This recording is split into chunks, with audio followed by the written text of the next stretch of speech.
বিসমিল্লাহির রহমানির রহিম। আসসালামু আলাইকুম এভরিওয়ান। রেসিপি বাই মুনতাহাস মামের পক্ষ থেকে আপনাদের সবাইকে স্বাগত জানাচ্ছি। আজকে তৈরি করব গাজর দিয়ে একটি ইউনিক রেসিপি। আশা করছি আপনাদের সকলেরই ভালো লাগবে। দারুণ স্বাদের মজাদার গাজরের লাড্ডু তৈরি করে আজকে আপনাদেরকে দেখাবো। আমার চ্যানেলটাকে সাবস্ক্রাইব করতে ভুলবেন না। লাইক, কমেন্ট এবং শেয়ার করে আমার পাশেই থাকবেন। প্রথমেই গাজরটাকে ভালোভাবে ধুয়ে পরিষ্কার করে নিয়েছি। এখন একটি গ্রেটারের সাহায্যে ভালোভাবে গ্রেট করে নিতে হবে। এখানে আমি সবগুলো গাজরকে গ্রেট করে নিচ্ছি।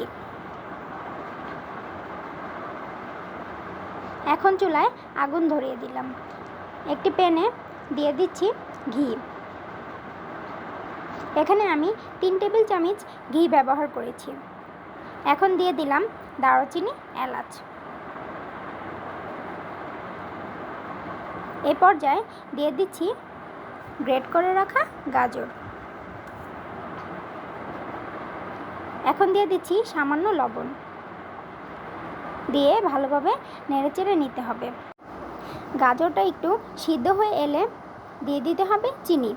এখানে আমি 1 কাপ পরিমাণ চিনি ব্যবহার করেছি। আপনারা আপনাদের স্বাদ অনুযায়ী চিনি বাড়িয়ে অথবা কমিয়ে নিতে পারবেন। এখানে আমি 1 কাপ পরিমাণ চিনি দিয়ে দিয়েছি। এখন চিনির সাথে গাজরটা ভালোভাবে নেড়েচেড়ে মিশিয়ে নিতে হবে। এই পর্যায়ে দিয়ে দিচ্ছি ভেজে গুঁড়ো করে রাখা চালের গুঁড়া। চালটাকে ভালোভাবে ভেজে ব্লেন্ডারে অথবা পাটাতে গুঁড়ো করে নিতে হবে। এখানে প্রায় 5 থেকে 6 চামচের মতো চালের গুঁড়ো দিয়ে দিয়েছি। এখন নেড়েচেড়ে ভালোভাবে মিশিয়ে নিতে হবে।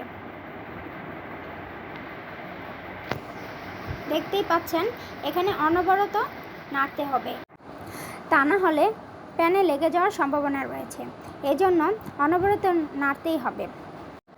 গাজরের নাড়ু তৈরি করতে হলে তেমন কিছুর প্রয়োজন নেই। ঘরে থাকা উপকরণ দিয়ে খুব সহজেই আপনারা গাজরের নাড়ু তৈরি করতে পারবেন। খুবই সহজ ও সুস্বাদু একটা রেসিপি। সবাই বাসায় ট্রাই করে দেখতে পারেন। এই পর্যায়ে দিয়ে দিচ্ছি কিশমিশ। কিশমিশ দিয়ে আবারও নেড়েচেড়ে দিচ্ছি। এই পর্যায়ে দিয়ে দিচ্ছি গুঁড়ো দুধ। এখানে আমি 2 টেবিল চামচ গুঁড়ো দুধ ব্যবহার করেছি। নেড়েচেড়ে গুঁড়ো দুধটাকে ভালোভাবে মিশিয়ে দিতে হবে। দেখুন প্রায় হয়ে এসেছে। এখন হাত দিয়ে মুঠ করে দেখবেন যে দলা পেকে যাচ্ছে কিনা। যদি দেখেন দলা পেকে যায় তাহলেই নাড়ু তৈরি হয়ে গিয়েছে। এখন হাতে সামান্য ঘি মেখে নাড়ুর শেপ দিয়ে নিতে হবে। একে একে সবগুলো নাড়ু তৈরি করে নিব।